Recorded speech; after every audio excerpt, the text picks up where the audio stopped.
Classic Hits, My 105.9, and on the phone, Chris Isaak coming to the Alberta Bair Theatre Tuesday, July 31st. That is next Tuesday. Chris, thanks for taking time today, man. Not a problem, Willie. It's a pleasure to talk with you. It's a pleasure to talk to you. I've been a big fan. Actually, I kind of came up in a time where I knew you more as an actor than I did as a musician, and then kind of became a fan of your music after seeing you and all kinds of stuff. Whenever somebody says they know me as an actor, it reminds. There's an old story. You know who Victor Mature is? He was a big star in the 40s and 50s. I like old movies. Okay. And they said Victor Mature wanted to join a golf course, a country club.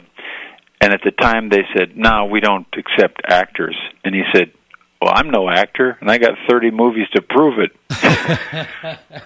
Well, and I go, "You can count me in on that." There you go. I was a big fan of the Chris Isaak show on Showtime, though, because you had some of the just most amazing guests. We did have good guests on the show, and it was fun for me because I look back and I think we're one of the only shows that I can't think of another one that really had, we had acting and stuff, yeah, but we had live. The music was all live. Yeah, we didn't lip sync ever to anything, and the first day we started to do we were going to do a concert on the show or something, and they said, "Okay, so we're going to have playback." And I said, "No playback. We just play it live." Yeah. And everybody who came on the show would have, they'd sing their song and stuff and do a live version of it. So it was kind of interesting to me. Even like, most of the old shows that I grew up seeing, even those, like the Ricky Nelson on his television show, a few of those he did live, but most of it was lip sync. And, right.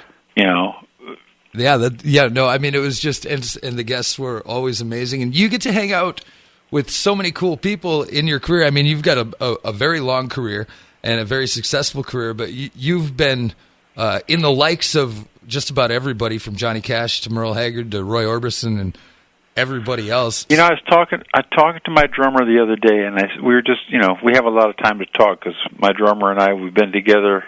This band's been together more than 33 years now, right. And we still get along, and we're still, we're driving down the highway talking, and I said, you think about it, how crazy lucky we are. I'm a kid growing up, and I was listening to, Johnny Cash and Orbison and Jerry Lee Lewis and Elvis, and I got to play with Johnny Cash and Orbison and Jerry Lee Lewis, and Elvis's guitar player, Scotty Moore, God bless him, he just passed away. Yep. Scotty was a friend of mine, and to get to hang out with those people, it's just been, like Jimmy Stewart said, it's a wonderful life. And it's incredible that you've got the same band. Is it all the same band? I think the new guys have been here like 20-something years. Right. and they can never catch up. I mean, like the Silvertone stuff, you've still got some guys from then. So. Oh, yeah. We've got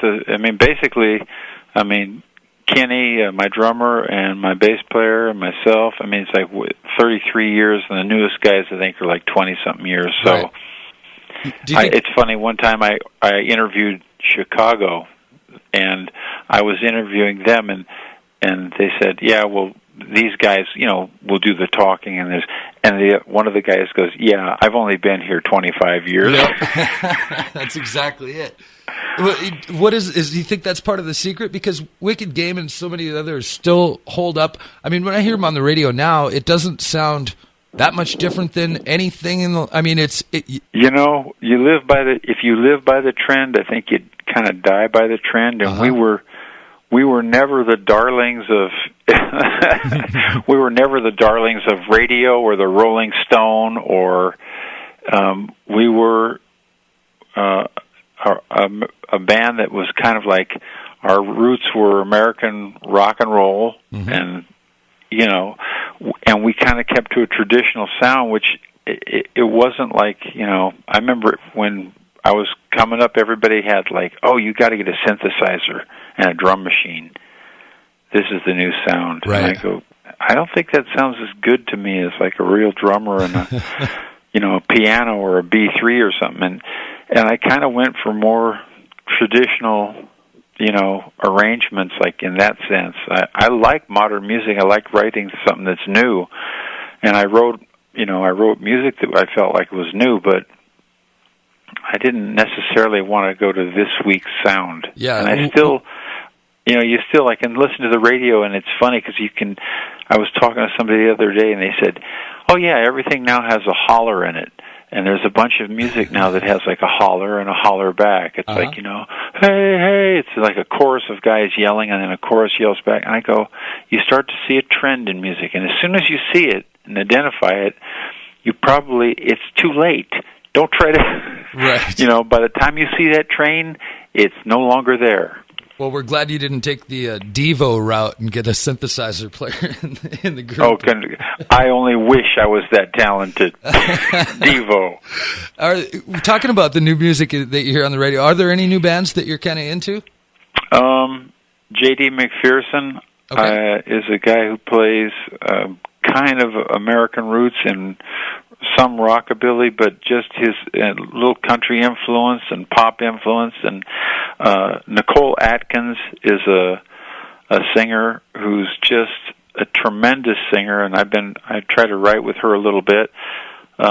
Somebody just told me about her the other night, like 2 nights ago. I was in a conversation, and that name if you ever get a chance to see Nicole Atkins live, go see her. She's one of the best. I shouldn't say one of. She's like maybe the best singer I've seen in a long, long time. Wow. She's a powerhouse. Cool. It's funny because this young girl comes in and you go, okay, well, what's she going to do? And then everybody in the place shuts up and looks at each other like, oh my God. Awesome. And there's a group from Australia. I was a judge on Australian Idol. We play in Australia a lot. That's right. Yeah. And I was a judge on an Australian TV show, Australian Idol. I can't believe I jammed this into my life, but it was fun. And there was a group on there that I didn't coach, but I became friends with Jess and Matt, and they came out with an album. I think it's Songs from the Village or something like that, and it's they did a version of Sounds of Silence, and I sang on that. And their album just went in the top 10 over in Australia, so very cool. I'm on there too, so we keep busy. I'll have to check those out. And you do definitely keep busy. Is there plans to do more acting in the future, or are you concentrating more on music right now? I always concentrate on music. It's like that's the thing I do, and then acting is usually, somebody just calls me up and goes, "Hey, Chris, what are you doing October 9th?" You go, "Oh, okay, sure." And I love films, and I love, I do, sometimes I've hosted for Turner Classic Movies. Mm-hmm. Yep. And I'll go on there, and I'm going to go on and do some stuff again with Turner Classic, just because I watch old movies. I'm one of those guys who knows them, some people know all baseball statistics. Well, I'm one of the guys who knows old movie things. It's like I love that kind of trivia. I love knowing who the actors are, and I'm a film noir fan. What's the best old movie then? If I can get a recommendation from Chris Isaak to go see an old movie, I'd like Face in the Crowd with Andy Griffith. Have you ever seen it? I don't believe so. Andy Griffith is he's underrated. The Andy Griffith I know is the Andy Griffith Show, but I do know he was an actor and a singer as well, and I haven't seen a lot of movies. Oh my God, Andy Griffith is in this movie called Face in the Crowd, and he's a country guy who can sing a little, but he becomes a radio personality that begins to have political power as well, and it, power drives him kind of crazy. Well, that sounds like something right up my alley. Oh man, and Andy Griffith is like, once you see that, you go, oh, he's really a good actor. Like he can play, lovable Andy, but he can also play this malevolent kind of guy. So that's one of my favorites. And he does Matlock. I mean, come on. I was talking about that the other night. I go, Andy Griffith had a career from like the 50s, right, where he was a comedian and stand-up. Then he went to movies. Then he went to a television show, and then into the 70s into a television show. He just never stopped working, that man. Pretty versatile. Yeah, his garden must have been a mess. Chris Isaak, Alberta Bair Theater coming up next Tuesday night. Man, we are looking forward to it. Sure to be a good show. Let me just tell you, I've had the same band for like 33 years. Uh-huh. A lot of the songs we know by heart, and we have a lot of fun playing. And if you come, we start on time, and my band will be dressed to the nines. We dress like we raided James Brown's closet, or in my case, Liberace's closet. I've got one suit that weighs about 32 pounds. It's covered in mirror, and I'm bringing it out for this show. So it'll be good. A true professional. Well, professional would be stretching it. I'd say you can expect state fair quality entertainment. Yeah, right. Beautiful theater, by the way, the Alberta Bair Theater, and we're looking forward to it. Chris, thank you so much for taking time today. Thanks, man. We'll see you soon. Take it easy.